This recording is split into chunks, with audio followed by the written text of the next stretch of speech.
بسم الله الرحمن الرحيم. السلام عليكم ورحمة الله وبركاته. الحمد لله حمدا كثيرا طيبا مباركا فيه كما يحب ربنا ويرضاه. وأشهد أن لا إله إلا الله وحده لا شريك له إقرارا به وتوحيدا. وأشهد أن محمدا عبده ورسوله صلى الله عليه وعلى آله وأصحابه والتابعين وتابع التابعين ومن تبعهم بإحسان إلى يوم الدين وبعد. إخواني الكرام وأخواتي في الله rahimani wa rahimakumullah.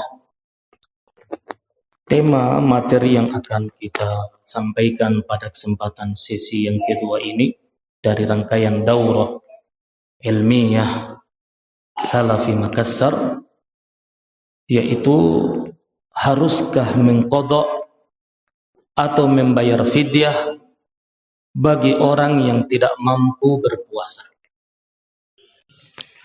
Ikhwani fid din wa akhwati fillah rahimani wa rahimakumullah. Al-qadir, kemampuan untuk berpuasa, dijelaskan oleh para ulama adalah merupakan salah satu dari syarat wajibnya puasa Ramadan. Nah, dengan kata lain, barang siapa yang tidak mampu untuk menunaikan puasa Ramadan, maka gugur kewajiban atas dia. Hanya saja ada konsekuensi dari mereka-mereka yang tidak mampu untuk melaksanakan puasa, yang wajib untuk mereka tunaikan. Hanya saja sebelum itu, disebutkan oleh para ulama, ketidakmampuan itu terbagi dalam dua kondisi. Al-ghairul qadir yang qasimu ila qismain. Ketidakmampuan berpuasa itu terbagi di atas dua kondisi. Al-qismul awal, bagian pertama atau kondisi yang pertama, ayyakuna ajazuhu 'anis shaum mustamirran daiman kal kabiri wal maridi mardon la yurja bur'uhu fahada yut'im an kulli yaumin miskina. Yaitu ketidakmampuan secara permanen, secara terus-menerus. Seperti orang yang sudah renta, orang yang tua renta, yang sudah tidak mampu lagi untuk berpuasa. Kalau dia memaksa berpuasa, maka puasanya tersebut akan mengancam jiwanya, akan mempertaruhkan nyawanya kalau dia memaksa. Atau orang yang sakit, yang tidak ada harapan sembuh daripadanya, sakit kronis yang tidak ada harapan sembuh daripadanya. Yang dicontohkan oleh para ulama kita seperti orang yang sakit gagal ginjal, yang konsekuensinya, secara temporer dia harus melakukan cuci darah. Orang yang gagal ginjal dan secara temporer dia harus mencuci darahnya, maka dia termasuk di antara orang yang dikategorikan adalah sakit yang tidak ada harapan sembuh daripadanya. Kenapa? Karena telah disebutkan oleh para ahli kesehatan, para dokter, dari 1.000 orang yang ditimpa oleh penyakit gagal ginjal, mungkin hanya satu yang sembuh. 999 orang terus-menerus dia harus cuci darah secara temporer. Ada yang setiap bulan, ada yang setiap 2 pekan, bahkan ada yang setiap pekan harus cuci darah. Dan tidak boleh dalam tempo waktu tertentu, dalam durasi waktu tertentu, dia tidak minum air, tidak boleh. Dia harus minum air. Kalau dia tidak minum air, ini akan mempercepat proses darah yang ada di tubuhnya yang merusak. Nah, kesehatannya. Maka orang yang tua, yang renta, yang sudah tidak mampu berpuasa, orang yang sakit, yang tidak ada harapan sembuh daripadanya, maka tidak ada kewajiban atas mereka untuk berpuasa. Dalilnya sebagaimana yang telah dibacakan oleh Ustadzuna Ustadz Islah pada sesi yang pertama tadi. Wa 'alal ladzina yutiqunahu fidyatun ta'am. Fidyatun ta'amu miskin. Dan kewajiban atas orang-orang yang tidak mampu untuk berpuasa adalah membayar fidyah. Nah, artinya tidak ada kewajiban atas mereka puasa. Tidak ada kewajiban atas mereka untuk mengqadha. Afwan, ana ralat. Yang benar, tidak ada kewajiban atas mereka untuk berpuasa. Kecuali jika orang yang sakit. Nah, yang disebutkan tadi, yang tidak ada harapan sembuh daripadanya, dia masuk dalam kategori 1 orang dari 1000 yang sembuh dari penyakitnya. Dan ini sungguh adalah merupakan keajaiban dari Allah Subhanahu wa taala. Kalau ternyata dia sembuh, tidak ada kewajiban bagi dia mengqadha. Nah, sesuatu yang dia telah bayar dengan fidyah, kewajibannya adalah untuk berpuasa pada puasa-puasa yang berikutnya yang wajib atas dia, dan tidak ada kewajiban bagi dia untuk mengqadha. Naam, puasa-puasa yang dia tinggalkan ketika dia dalam keadaan sakit tersebut, yang dia telah membayarnya dengan fidyah. Maka konsekuensi orang yang tidak mampu untuk berpuasa dengan ketidakmampuan secara permanen, baik dia orang yang sudah sangat renta atau orang yang sakit yang tidak ada harapan sembuh daripadanya, adalah membayar fidyah dengan memberi makan fakir miskin. Kata Abdullah bin Abbas, sebagaimana yang dinukilkan oleh Imam Ibnu Katsir di dalam tafsirnya terkait dengan ayat yang kita bacakan tadi, wa 'alal ladzina yutiqunahu fidyatun ta'amu miskin, dan kewajiban atas orang-orang yang tidak mampu untuk melaksanakan puasa membayar fidyah dengan memberi makan fakir miskin. Kata sahabat Abdullah bin Abbas, laisat mansukhatun. Nah, ayat ini tidak dimansukh. Wa huwa asy-syaikhul kabir wal mar'atul kabirah la yastati'an ay yasuma fayut'iman makana kulli yaumin miskina. Maka ayat ini berlaku bagi orang yang sudah sangat renta, kakek yang sudah sangat renta, nenek yang sudah sangat renta, yang keduanya sudah tidak mampu untuk berpuasa, membayar fidyah dengan memberi makan orang yang miskin sebanyak hari puasa yang dia tidak mampu melaksanakan tersebut. Nah,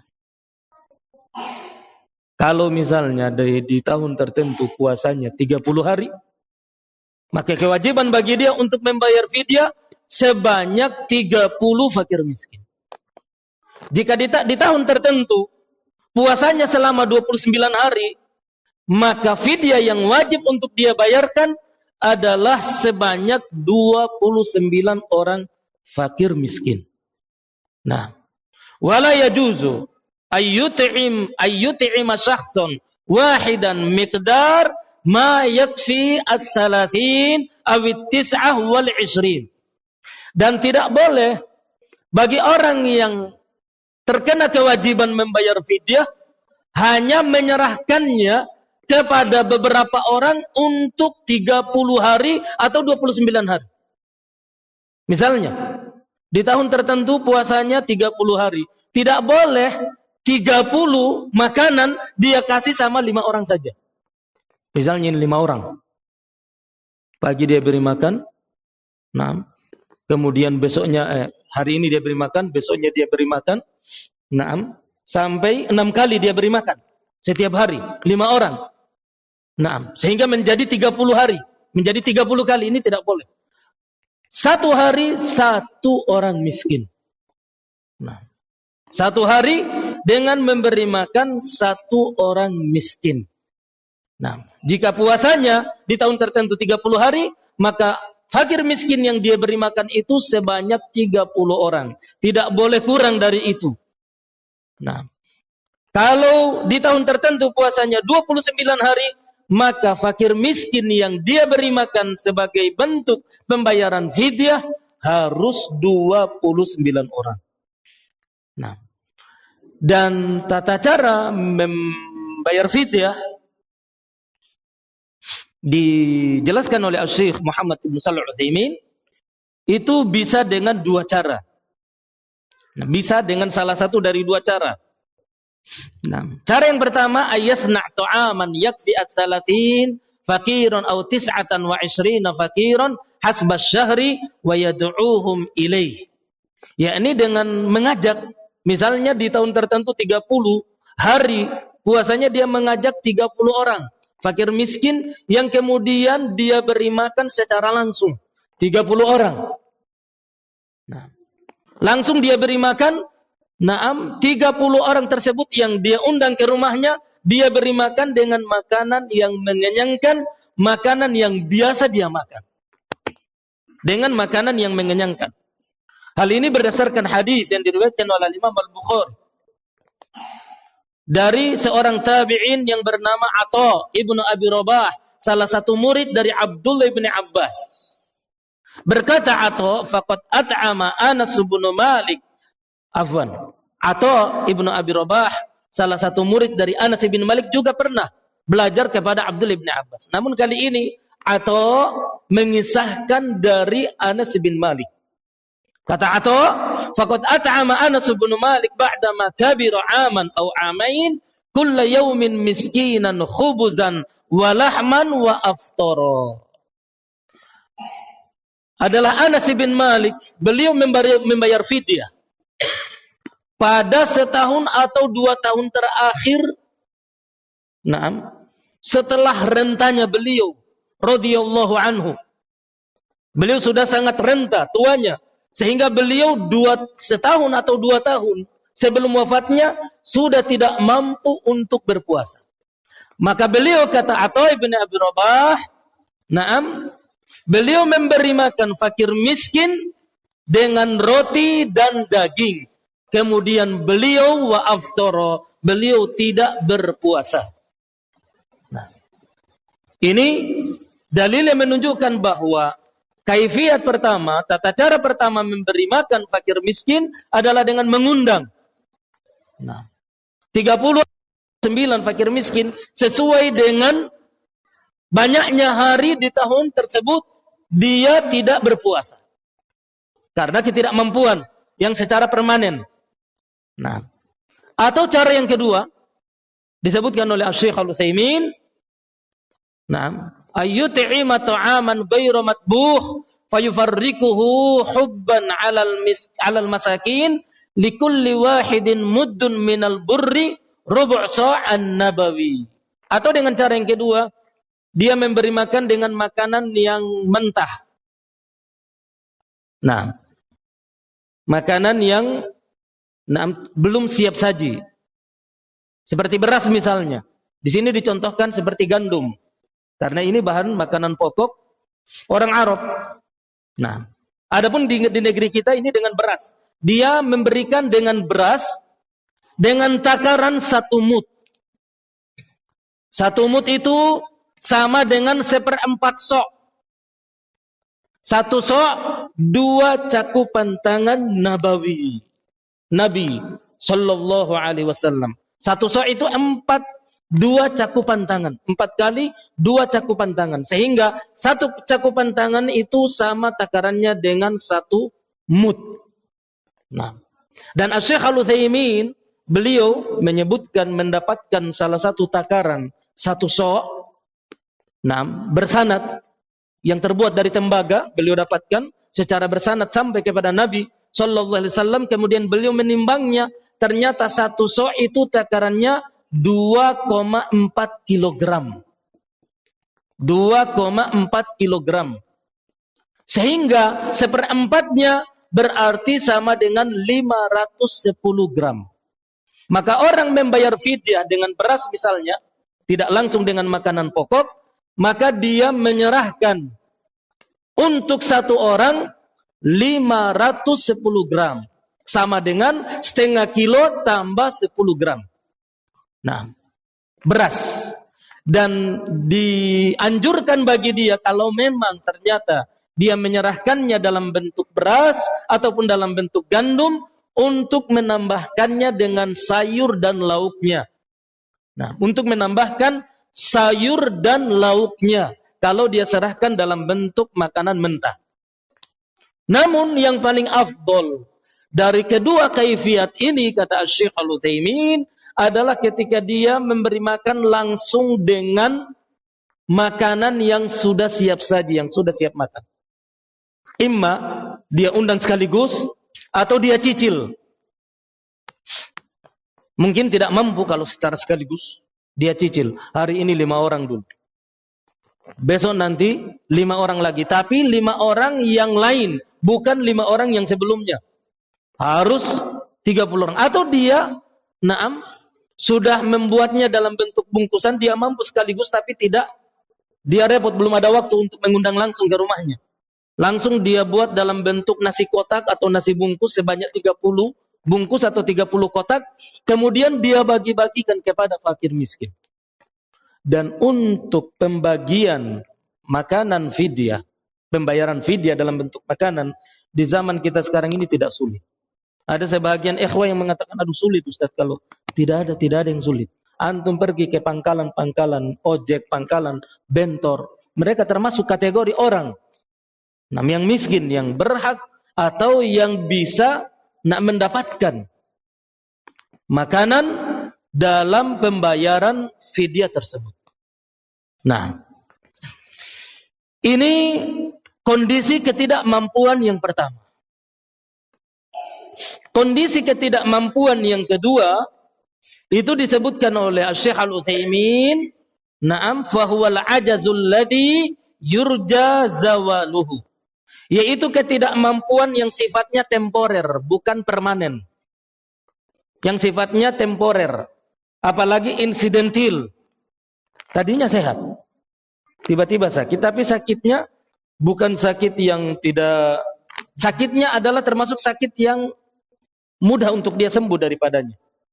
Nah, fahuwal ajazut tari, ketidakmampuan yang secara insidentil, kamaradin hadatsa 'alal insan fi ayyamis shaum, seperti sakit yang menimpa seseorang di hari-hari puasanya. Di hari-hari puasanya seperti di bulan Ramadan. Nah, dan orang yang sakit pun ini kondisinya ada 3. Orang yang sakit di hari-hari puasanya kondisinya ada 3.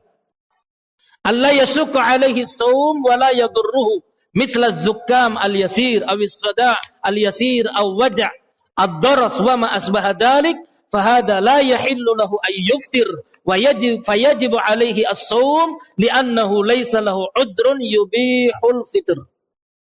Kondisi yang pertama adalah sakit yang apabila dia tetap berpuasa dia tidak kesulitan dan puasa tersebut tidak memudaratkan, tidak memperparah sakitnya, tetap biasa. Dia berpuasa, tidak berpuasa. Nah, dalam kondisi sakit yang seperti itu adalah sama seperti orang yang sakit pilek yang ringan, kata Syekh Al-Utsaimin, atau orang yang sakit kepala yang ringan, atau sakit gigi yang ringan. Yang apabila dia tetap berpuasa, dia tidak kesulitan dan juga tidak memudaratkan tubuhnya.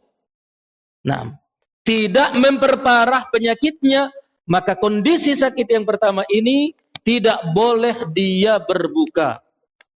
Dia tetap wajib untuk melanjutkan puasanya kalau itu puasa wajib, puasa Ramadan. Haram atas dia untuk membatalkannya. Ini kondisi sakit yang pertama. Kondisi sakit yang kedua, ayyashukku alaihi shaum wala yadurruhu. Sakit, nah misalnya demam nih.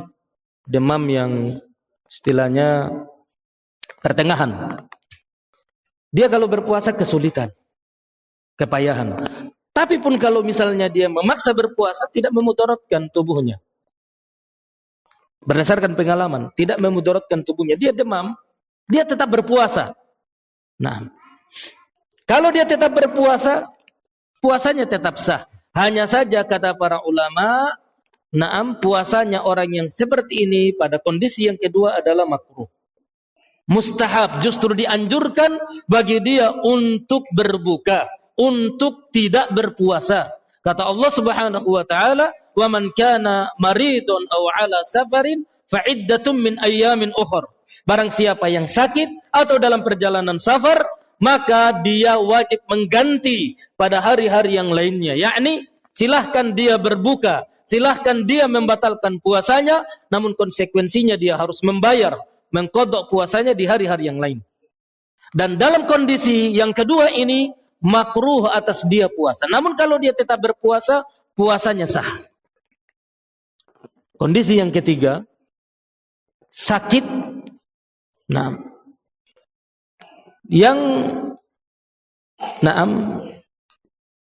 Sakit yang lumayan. Lebih daripada sekedar sakit yang sederhana. Demam misalnya 35 derajat, itu sudah lumayan. Demam kalau sudah sampai 35 derajat, sudah demam yang sangat, termasuk demam yang sangat parah. Namun penyakit yang seperti itu berdasarkan pengalaman orang sembuh daripadanya. Besar harapan sembuh daripadanya. Kalau dia berpuasa, dia kesulitan dan dapat memperparah sakitnya, akan memperpanjang penyakitnya atau justru akan menambah penyakitnya dari penyakit yang sebelumnya. Jika dia tetap memaksa berpuasa, maka pada kondisi yang ketiga ini puasanya haram. Wajib atas dia untuk berbuka. Haram atas dia jika dia tetap meneruskan puasanya. Karena Allah Subhanahu wa taala telah menyebutkan atau telah berfirman di dalam ayat yang telah kita bacakan tadi, "Wa man kana maridun aw 'ala safarin fa iddatum min ayyamin ukhra." Dan kata Syekh Al-Utsaimin, jika dia tetap memaksa, fa innahu qad kharaja an rukhsatillahi ta'ala. Dia seolah telah keluar dari rukhsah yang telah diberikan oleh Allah Subhanahu wa taala, dan ini dapat mengancam keselamatan jiwanya yang Allah Subhanahu wa taala menyatakan di dalam surat An-Nisa, "Wala taqtulu anfusakum innallaha kana bikum rahima." Dan jangan kalian membunuh diri-diri kalian sendiri, karena Allah Subhanahu wa taala Maha Penyayang atas diri-diri kalian. Dan di dalam ayat yang lain dalam surat Al-Baqarah, Allah berfirman, "Wala tulqu bi aidikum ila tahlukah." Dan jangan kalian jerumuskan diri-diri kalian pada kebinasaan. Ini ayuhal ikhwah, kondisi orang yang tidak mampu berpuasa. Sebagai kesimpulan, ada ketidakmampuan secara permanen. Seperti orang tua yang sudah sangat renta, yang sudah tidak mampu lagi berpuasa, dan tentunya namanya puasa itu bertambah hari, justru bertambah malah. Itu ketidakmampuan yang permanen. Atau orang yang sakit, yang tidak ada harapan sembuh daripadanya, dia silahkan berbuka, dia tidak berpuasa, namun konsekuensinya membayar fidyah. Ketidakmampuan yang kedua adalah ketidakmampuan yang temporer. Yang orang sakit ada harapan sembuh daripadanya, maka konsekuensinya sebagaimana yang telah kita sebutkan tadi, ketika dia sembuh dari sakitnya, maka wajib mengqadha puasanya di hari-hari yang lainnya. Dan di sana ada yang dikategorikan pula, diilhakkan. Dikategorikan termasuk orang yang tidak mampu untuk berpuasa. Yaitu wanita hamil dan wanita yang menyusui. Dan insya Allah, untuk pembahasan wanita hamil atau wanita menyusui, kita akan sampaikan pada sisi yang ketiga setelah salat zuhur nanti. Insyaallah taala, semoga sisa waktu yang ada mencukupi bagi kita untuk merangkum penjelasan para ulama tentang kondisi wanita yang hamil atau wanita yang menyusui. Apa konsekuensi atas keduanya ketika dia tidak mampu berpuasa dalam kondisi hamil dan menyusui?